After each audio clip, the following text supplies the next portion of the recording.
Imagine a life designed not for fulfillment, but for the slow, agonizing erosion of everything you cherish. A narrative constructed to teach you the cost of time, not its value. This is not about a character's journey, it is about what breaks within you when faced with their fabricated eternity. What is truly lost when a life is engineered for perpetual farewells? At first glance, Frieren is an enigma, a 1,000-year-old elven mage who drifts through the world with an air of detached wisdom. Viewers often see her as serene, almost stoic, a testament to enduring patience.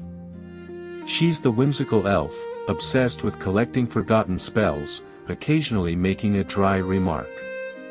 A charming, powerful, yet ultimately harmless figure, simply living out a long existence.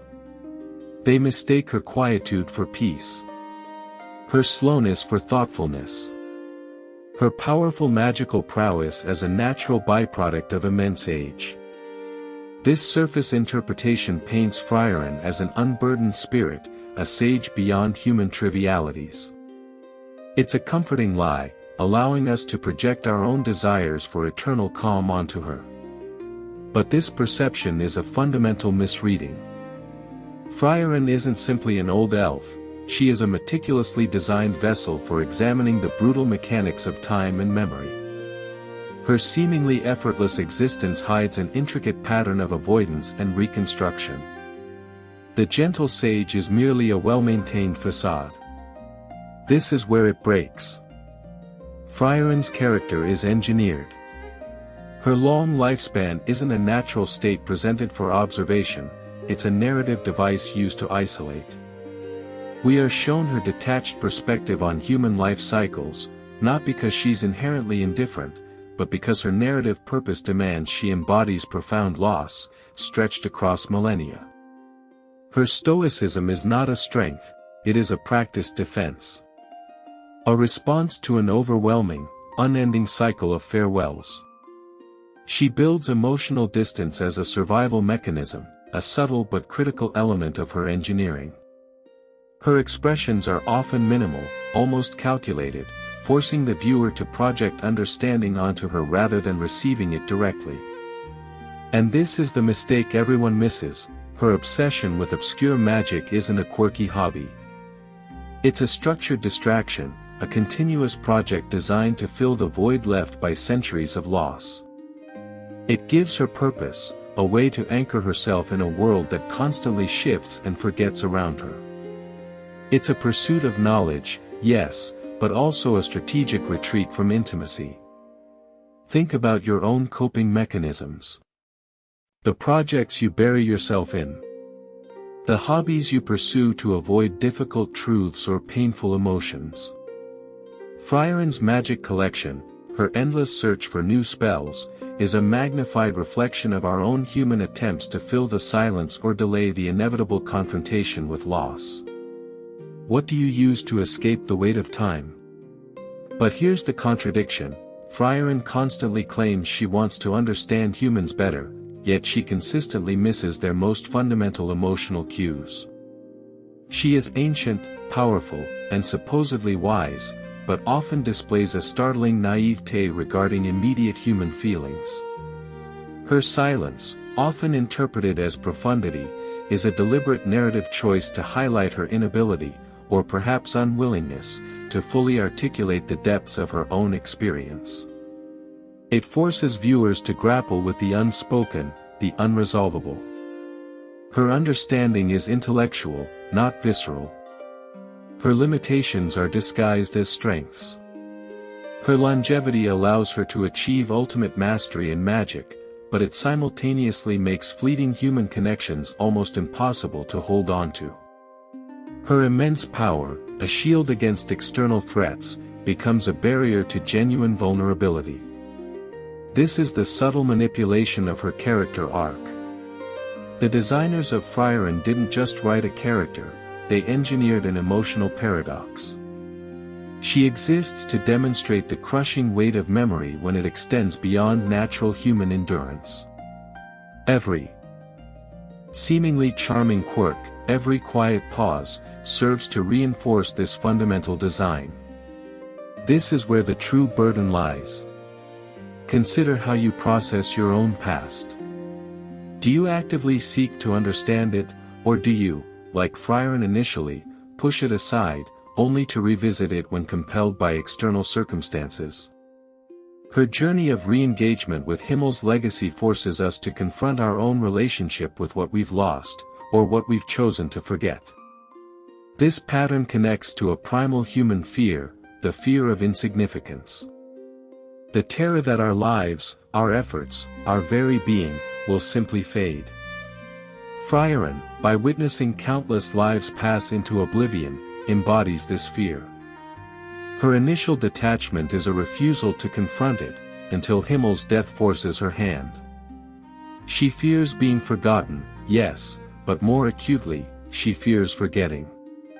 Her quest to understand the hero's party isn't just about closure, it's a frantic attempt to solidify a legacy, to make the ephemeral permanent.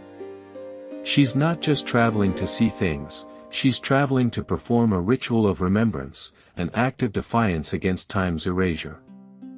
It makes us question, are we doing enough to remember what truly matters? The discomfort arises because Frieren's struggle isn't alien, it's an amplification of our own. The desire to leave a mark, to be remembered, to validate our existence through the impact we have on others. Her narrative exposes the raw nerve of our own anxieties about legacy and oblivion. This is the uncomfortable truth she forces us to acknowledge. How much of your identity is tied to the validation of others, or to the legacy you hope to leave?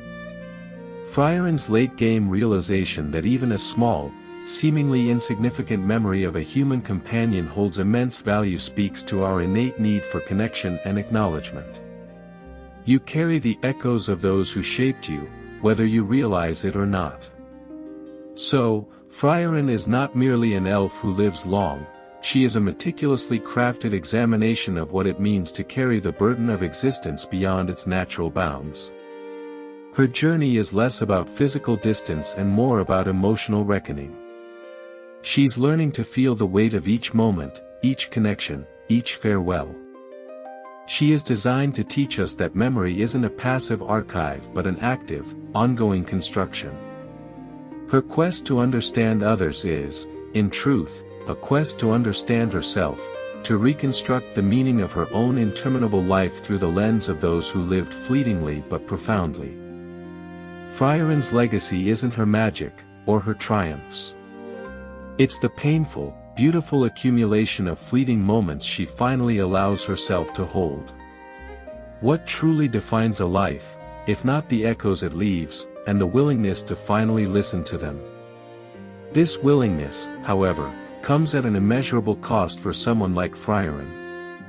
To truly listen to the echoes of fleeting human lives is to invite the full, overwhelming force of their passing. It is a deliberate, agonizing choice to dismantle the meticulous, millennia-old defenses she constructed against grief and loss. This isn't merely emotional growth, it's a profound undoing, a self-imposed torment that, in its very pain, validates and amplifies the ephemeral existence of those she once observed from a detached distance. Her Stoicism, once a shield, now begins to fracture, not through external assault, but from an internal, deliberate act of remembrance. Memory, for Frieren, ceases to be a passive archive and transforms into an active, living presence. Each spell rediscovered, each shared meal replayed in her mind, each small kindness from Himmel and the others isn't just about preserving their images. It becomes a dynamic force, a living current within her own endless stream of time, shaping her present actions, dictating her future path. Their legacy isn't static, it's a continuous, evolving influence, a spectral hand guiding her through a world that relentlessly moves forward, oblivious to the immense weight she now chooses to carry. This frantic attempt to solidify a legacy, to make the ephemeral permanent, carries a subtle, almost unnerving implication. If the fear of insignificance is so potent, if the terror of oblivion drives an ancient being to such lengths, what does it say about the amplified human condition? It hints at a universal, inescapable dread that even the longest lives cannot outrun. Frieren's journey reveals that true immortality isn't merely an extended lifespan, but the sustained, conscious effort to keep the flame of memory burning, even when the wind of time threatens to extinguish it. She is learning that some burdens are not meant to be shed, but to be embraced as the very substance of a life lived meaningfully, even across the chasm of eternity.